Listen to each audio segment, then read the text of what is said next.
I'm Becker Gutsch, 234 South Roosevelt in Moscow, Idaho. And I just thank you for this time that I can speak to you. I did send you an extended version of some of the research that we've been doing and just observing with traffic on 3rd Street. I really was taken by a conference that I went to, a speaker, Peter Kuntz, who was at the Mike Kite Distinguished Lecture Series. And he gave a very important hierarchy of streets and how you plan.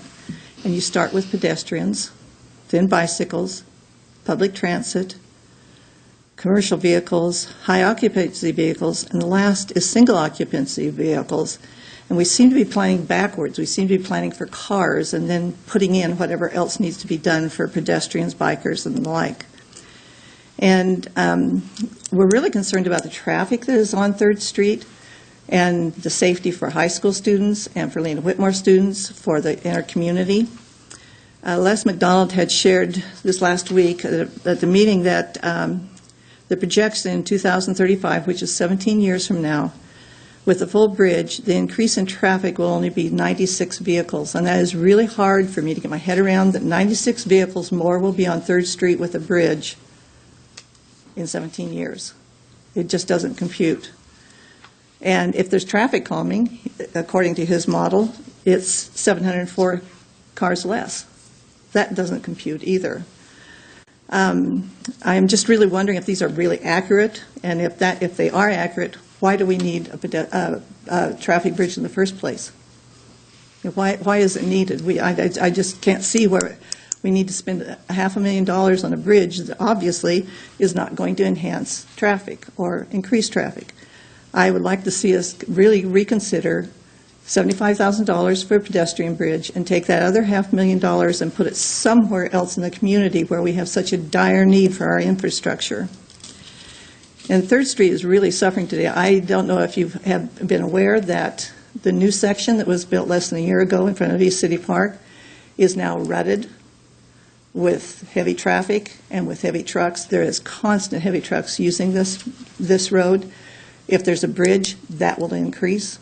There's just no way of getting around that.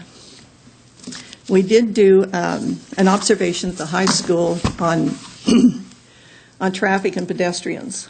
And the morning of the 10th of October, or 9th of October, excuse me, I counted the traffic eastbound and westbound. In 1 hour in front of the high school, there were 169 cars going east, 419 going west. That's a total of 688 vehicles in an hour, and that did include trucks as well.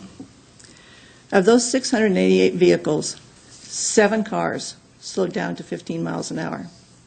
The rest that slowed were slowed because somebody was in the crosswalk or because traffic was slowed, but 7 cars took it upon themselves to slow to 15 miles an hour. That is a terrible percentage, and it is a risk factor. I saw cars speeding into the parking lanes. I saw them in the bike lanes. I saw them going around pedestrians on the opposite side of the road so they didn't have to stop for them. And I think we're just going to experience an accident that's just waiting to happen here. And I don't think that's going to improve. And I do think that more traffic is going to cause more harm. There are more bikers, walkers, and handicapped community members who use 3rd Street as their east-west access.